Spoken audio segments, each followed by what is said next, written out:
Was just wearing my underwear and a sleeping bag, and very nice and warm. But how would the original members of Grouse have coped with temperatures as low as that? To make the comparison, Jason volunteered to sleep in an old World War II tent and sleeping bag. It wasn't too bad.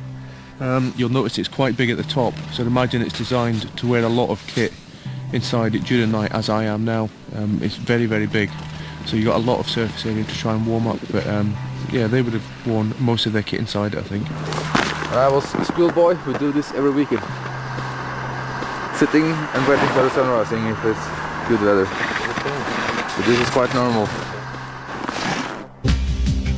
Another perfect day dawns, but 60 years ago, conditions here were so bad that the men abandoned everything except the kit that was vital to the mission. A radio, 2 accumulators, a hand generator, a beacon to guide in the gliders, plus tents, sleeping bags and cooking kit, food and weapons. A total of 250 kilos. They broke it down into 8 loads of about 30 kilos and set up a shuttle system to start moving towards the target. We had so much to carry, and we did every trip 3 times. We went with 1 load to a certain distance and then put it there, and then back to the containers, a new load, and thus we made every distance 3 times then.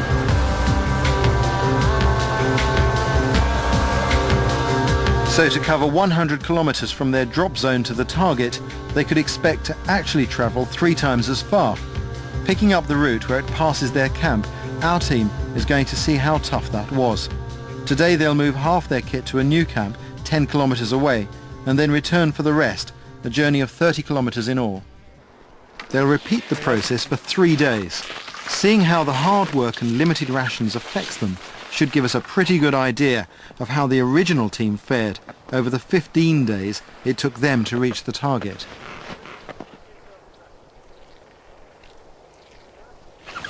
Without giving too much away, the results are going to be pretty surprising. To add to their discomfort, they'll be sleeping in tents at night, while the crew and I will be basing ourselves at mountain huts like this one, travelling out each day to see how they cope with the combination of vigorous exercise and limited diet.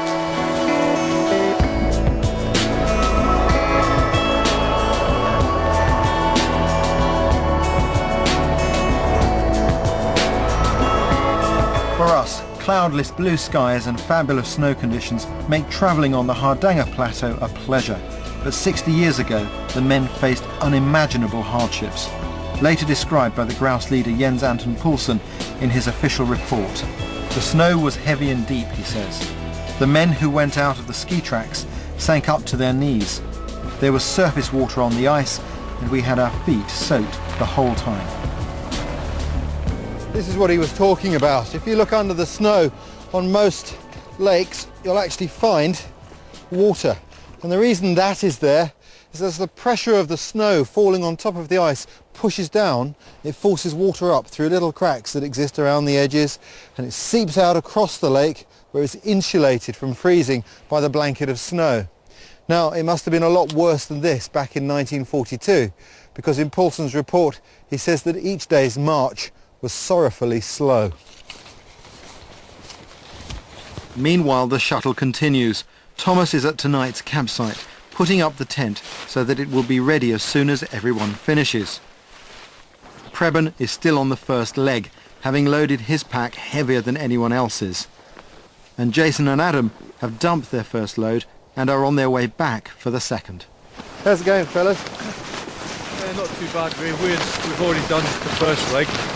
We're heading back up now to get some of the heavier equipment, and obviously Preben's on his way to the tent. So hopefully we'll back there, pick up heavy equipment, back again, and we're planning for that to be the majority, or if not all the kit, so about 30 kilometres. We obviously want to cut out the fact of having to make another return journey and adding another 20 kilometres onto the whole affair. Back in 1942, training of the British glider assault teams carried on, preparing to attack on the next full moon. The people masterminding the operation had no idea of the difficulties being faced by Poulsen and his men. With no working radio antenna, they couldn't get messages out. so only they knew how close they were to exhaustion. On our journey, Adam and Jason have made it back to the first camp, but their packs are about to get a bit more cumbersome. And let's make it light as well. Jason's got to carry the World War II tent and sleeping bag he slept in last night. Half man, half house. And Adam's loading up the battered old suitcase that 60 years ago would have contained all the radio equipment. Today, it's filled with the same weight in sand. The two men are now carrying about 35 kilos each. Balance and rhythm are critical. With that load on, they've got to cover the remaining 10 kilometres.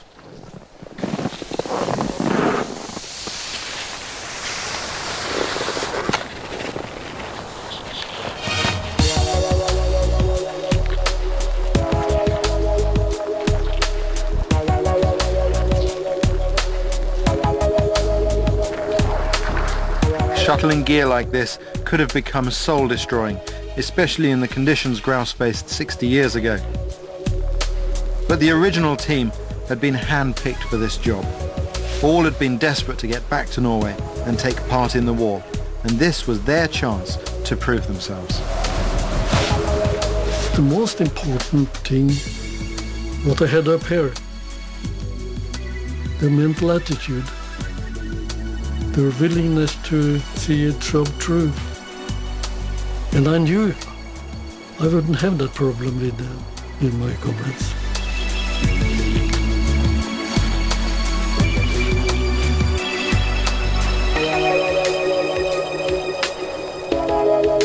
Adam and Jason complete their day. They've been working for 8 hours and they've just finished their second trip back with loaded packs. It's much better to be here than out there carrying this. Obviously still out of breath, so it's hard work, but quite happy to be back, and that's day one out the way. So yeah, we definitely require a large amount of fluid now, to replace a good 3 odd 4 litres each, just to sort ourselves out. Otherwise won't be good for anything by tomorrow. I'm glad to be here. Yeah, there you are. Thomas? It's great. It's hot. Thank you.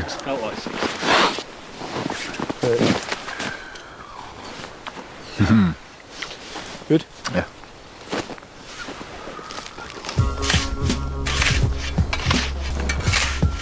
Tonight the guys are going to be camping out again.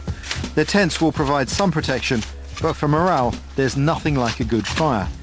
There's a real knack to making one in this sort of environment, as everyone working in the north should know. Problem we have is the depth of snow. You can see that there's 1.5 meters of snow here. If we build a fire on top of this, even if we build a platform under it, it will sink into the snow. What happens is it will make a funnel shape hole in the snow, and the fire will be down there with all the warmth, and we're still up in the cold. So it's very important that we dig down to the ground and create a space where we can sit. Now, that'll get me out of the cold, out of the wind, and the warmth of the fire will bounce at me, so the fire will be much more efficient.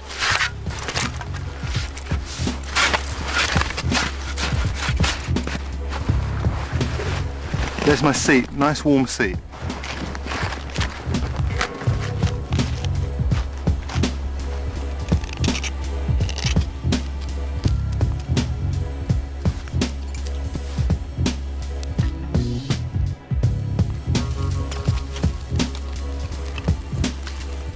So now the fire's lit, what we'll do is we'll turn that into a special type of fire called a newing fire, which is an emergency fire used all across Scandinavia with parallel logs to kick out heat with very little tending.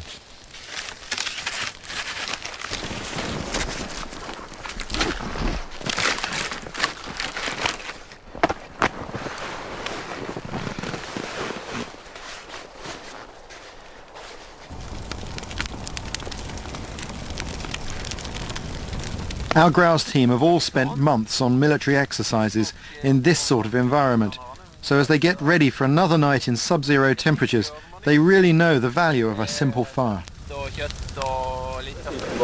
Okay, in the bag today then, we have pemmican,